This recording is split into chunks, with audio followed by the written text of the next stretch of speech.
허기를 참지 못한 한 녀석. 온몸이 흠뻑 젖은 채 먹이를 찾아 돌아다닙니다.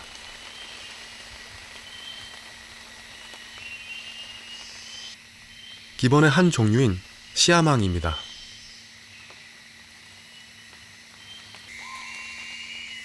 온몸이 검은 털로 뒤덮여 있는 것이 특징입니다.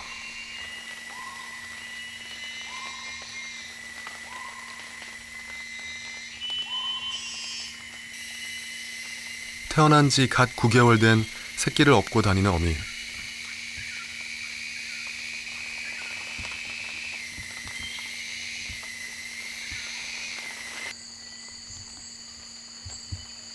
이들도 다른 기번처럼 가족을 이루며 살아가고 있습니다.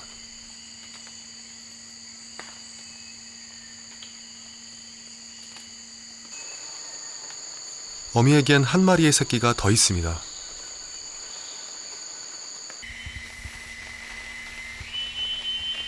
올해 4살, 장난꾸러기 수컷입니다.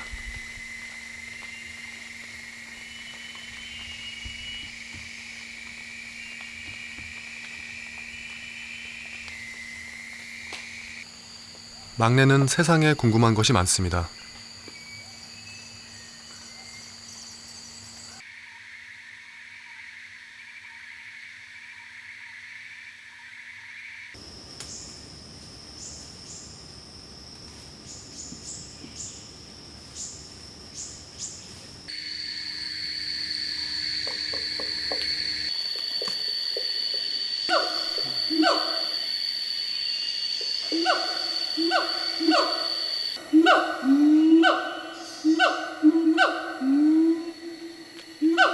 가족의 영역을 알리는 시아망 부부의 합창이 시작됐습니다.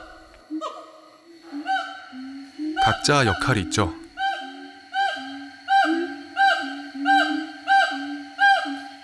첫째가 열심히 노래를 불러봅니다.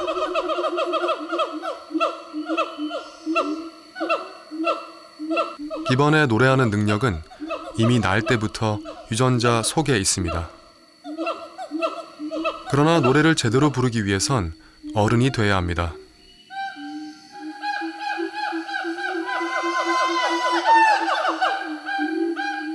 부모가 부를 때 틈틈이 연습해 놓아야 훗날 훌륭하게 부를 수 있습니다. 아빠처럼요.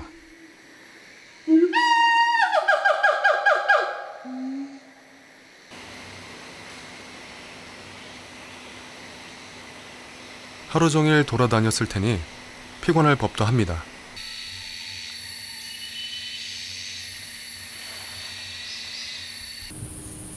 어둠이 몰려오기 전에 각자 잘만한 나무를 찾아야 합니다. 이들은 매일 자는 장소를 바꿉니다. 포식자의 위험을 피하기 위해서입니다.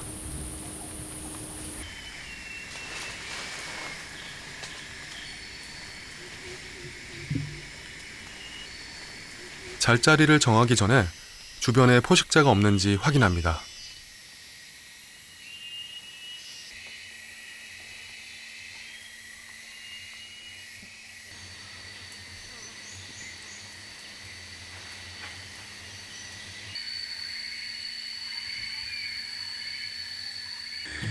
맞불사, 뱀입니다.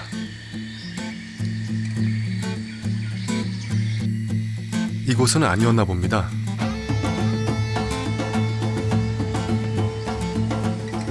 최대한 빨리 도망쳐야 합니다.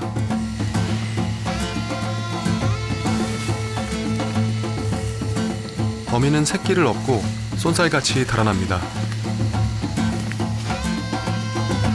이럴 땐 36개의 주랭랑이 상책입니다.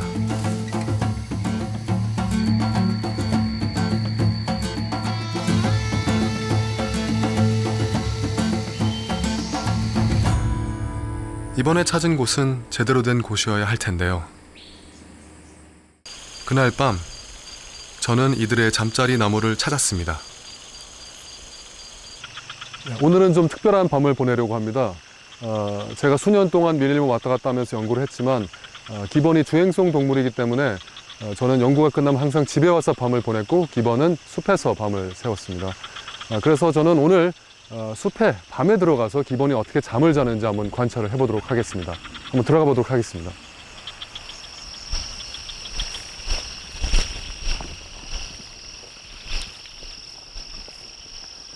잠자는 기본의 모습을 직접 확인해 보는 것은 제게도 처음입니다.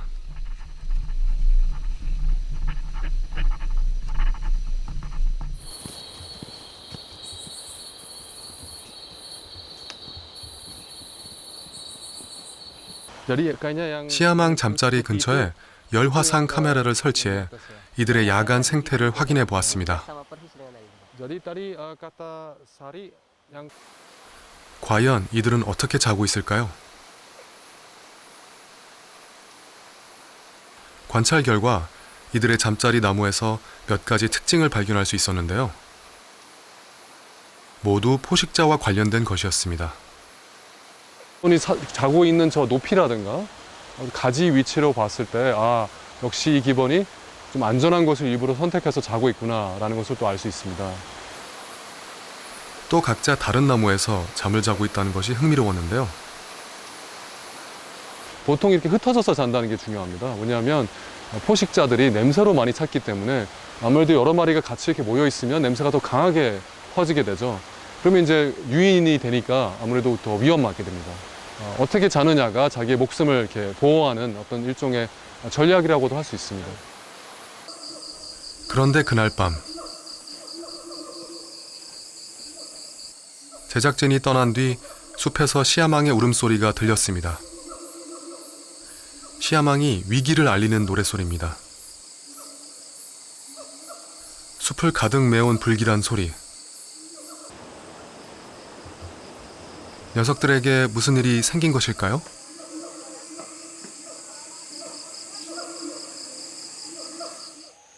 다음 날 아침 일찍 녀석들의 상태를 확인하러 어제의 잠자리 장소를 찾았습니다. 혹시 모를 위험에 대비해 숲 경비원들과 함께 주변을 조사해 봅니다. 그때 경비원 중 한 명이 뭔가를 발견했는데요. Setelah hujan baru dia membuat scrap ini di tanah. 어제 생긴 것으로 추정되는 호랑이 발자국입니다. 근처에서 다른 흔적도 발견할 수 있었는데요. Bercak-bercak urin, bekas urin yang ada di. 아직 채 마르지도 않은 호랑이의 오줌이었습니다. Kapan pas?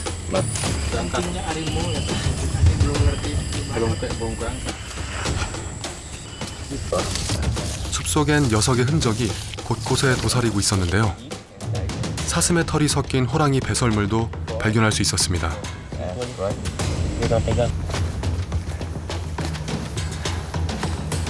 어젯밤 정말 호랑이가 왔다 간 것일까요?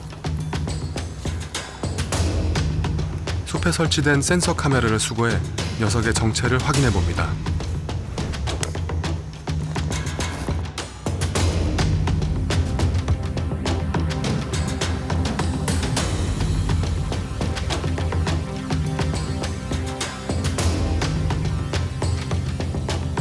호랑이입니다.